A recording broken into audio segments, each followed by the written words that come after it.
Okay. ഈ ഒരു ക്വസ്റ്റ്യനിൽ SSC CP 2019 ചോദിച്ചൊരു ക്വസ്റ്റ്യനാണ്. ഇതിനകത്ത് പറയുന്നത് ഒരു ഡിസ്റ്റൻസ് എ തൊട്ട് ബി വരെയുള്ള ഡിസ്റ്റൻസ് എന്ന് പറയുന്നത് 14 കിലോമീറ്ററാണ്. ഒരു ബോട്ടാണെങ്കിൽ എന്ന് ബിയിൽ ഡൗൺ സ്ട്രീമിലും ദെൻ തിരിച്ച് ബിന്ന് എയിൽ അപ്പ് സ്ട്രീമിലും ടോട്ടലായിട്ട് എടുത്തുള്ള ടൈം എന്ന് വെച്ച് കഴിഞ്ഞാൽ 3 അവർ 44 മിനിറ്റ് ആണ്. ഓക്കെ. അതുപോലെ തന്നെ സ്പീഡ് ഓഫ് കറണ്ട് എന്ന് പറയുന്നത് 2 km/h ആണ്. അങ്ങനെയാണെങ്കിൽ സ്പീഡ് ഓഫ് ബോട്ടാണ് ചോദിച്ചിരിക്കുന്നത് സ്റ്റിൽ വാട്ടറിൽ. അപ്പോൾ നമുക്കറിയാവുന്ന case down stream up stream speed നമുക്കറിയാം. ഇപ്പോൾ ബോട്ടിൻ്റെ സ്പീഡ് ബി ആണെങ്കിൽ ബോട്ടിൻ്റെ സ്പീഡിൻ്റെ കൂടെ സ്ട്രീമിൻ്റെ സ്പീഡും കൂടി കൂട്ടുന്നതാണ് ഡൗൺ സ്ട്രീം സ്പീഡ്. അതുപോലെ തന്നെ അപ്പ് സ്ട്രീം സ്പീഡിൻ്റെ കേസാണെങ്കിൽ ബോട്ടിൻ്റെ സ്പീഡിൽ നിന്ന് സ്ട്രീമിൻ്റെ സ്പീഡ് കുറയ്ക്കുന്നതാണ് ഡൗൺ സ്ട്രീം. ഇതാണ് ഫസ്റ്റ് വരുന്നത്. ഇനി എ ടു ബി, അതായത് 14 കിലോമീറ്റർ ആണ്.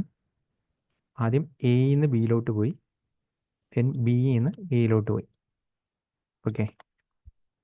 അതിന് മൊത്തത്തിൽ എടുത്തിരിക്കുന്ന ടൈമാണ് 3 അവർ 44 മിനിറ്റ്.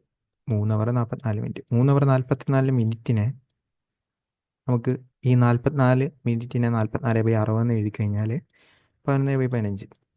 സോ ഇത് ക്രോസ് മൾട്ടിപ്ലൈ ചെയ്ത് കഴിഞ്ഞാൽ 56/11 അവർ എന്ന് എഴുതാം. ഓക്കെ. ഇതിന് ഫ്രാക്ഷനിൽ ഇങ്ങനെ എഴുതാം. ഇനിയിപ്പോൾ എന്ന് B, bin A, so distance same ആണ്. അപ്പോൾ വേണമെങ്കിൽ എനിക്ക് ആവറേജ് സ്പീഡിൻ്റെ കോൺസെപ്റ്റ് യൂസ് ചെയ്യാം.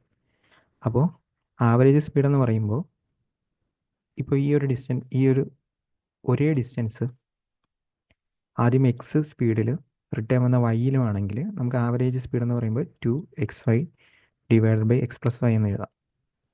അതായത് രണ്ട് സ്പീഡിൻ്റെ പ്രോഡക്റ്റ് മുകളിൽ ഇൻറ്റു 2 ദെൻ ഡിവൈഡ് ബൈ രണ്ടിൻ്റെ സമ്മ്.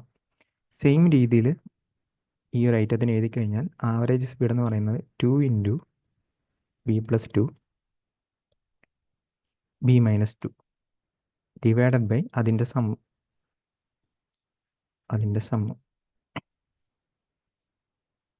ഇനി ആവറേജ് സ്പീഡ് എന്ന് പറഞ്ഞു കഴിഞ്ഞാൽ വേറൊരു കോൺസെപ്റ്റിൽ നോക്കിക്കഴിഞ്ഞാൽ ടോട്ടൽ ഡിസ്റ്റൻസ് ട്രാവൽ ചെയ്തത്. ഇവിടെ നോക്കുവാണെങ്കിൽ എന്ന് ബിയിലോട്ട് പോയി, ബിന്ന് എയിൽ വന്നു. സോ ടോട്ടൽ ഡിസ്റ്റൻസ് എന്ന് പറയുന്നത് 28. ടോട്ടൽ ഡിസ്റ്റൻസ് ട്രാവൽ ചെയ്യുന്നത്. Okay. Divided by total time. ഇവിടെ ടോട്ടലായിട്ട് എടുത്തിട്ടുള്ള ടൈം 56/15. ഇതും ആവറേജ് സ്പീഡിന് ഈക്വലാണ്. ഓക്കെ. ദെൻ ഇത് സോൾവ് ചെയ്ത് കഴിഞ്ഞാൽ നമുക്ക് ഈ മുകളിൽ 2 × അവിടെ a + b × a - b ആണ്. So a² - b² divide by താഴെയാണെങ്കിൽ 2b എന്ന് പറഞ്ഞു വരും. ഓക്കെ. ദെൻ 28 56 15 വെട്ടിപ്പോയിട്ട് 15/2 എന്ന് പറഞ്ഞു വരും. ഇനി ഈ രണ്ടും ക്യാൻസലായി. ഇത് സോൾവ് ചെയ്ത് കഴിയുമ്പോൾ 2b² - 4 = 15 × b.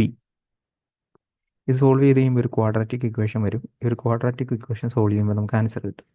അല്ലെങ്കിൽ പിന്നെ നമ്മൾ ഓപ്ഷൻ സബ്സ്റ്റിറ്റ്യൂട്ട് ചെയ്ത് കൊടുക്കുക. ഓക്കെ. ഓപ്ഷൻ സബ്സ്റ്റിറ്റ്യൂട്ട് ചെയ്ത് കൊടുക്കുക. ഏത് ഓപ്ഷൻ സബ്സ്റ്റിറ്റ്യൂട്ട് ചെയ്യുമ്പോഴാണ് നമുക്ക് ആൻസർ കിട്ടണമെന്ന് ചെക്ക് ചെയ്താൽ മതി. ഇവിടെ ഇപ്പോൾ 7 ഉണ്ട്, 8 ഉണ്ട്, 6 ഉണ്ട്, 7 ഉണ്ട്. ഞാനാണെങ്കിൽ ആദ്യമേ ചൂസ് ചെയ്യുന്ന 8 ആയിരിക്കും. ഈ 6നെയും 7നെയും അവസാനം എടുക്കുക. 7 വിട്ട് ആദ്യം നോക്കുക. അതിൽ തന്നെ 8 ആദ്യം നോക്കുക. കാരണം ഇവിടെ 2 ഉണ്ട്. അപ്പോൾ നമ്മളിവിടെ ബിക്ക് വരെ 8 എഴുതി കഴിഞ്ഞാൽ അത് വെട്ടിപ്പോകാനുള്ള ചാൻസ് കൂടുതലാണ്. അപ്പോൾ അത് തന്നെ ആദ്യം ഇട്ട് നോക്കുക. ഓക്കെ.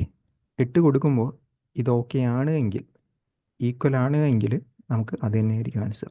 അപ്പോൾ ഞാനിവിടെ 8 ഇട്ട് കൊടുക്കുകയാണെങ്കിൽ ഇത് തമ്മിൽ കട്ട് ചെയ്ത് പോയി 4 വന്നു. സോ ഇവിടെ 64 നിന്ന് 4 പോയി കഴിയുമ്പോൾ 60. ഇവിടെ 15 × 4 60. സോ ഈ ഒരു ക്വസ്റ്റ്യൻ്റെ ആൻസർ എന്ന് പറയുന്നത് 8 തന്നെയായിരിക്കും.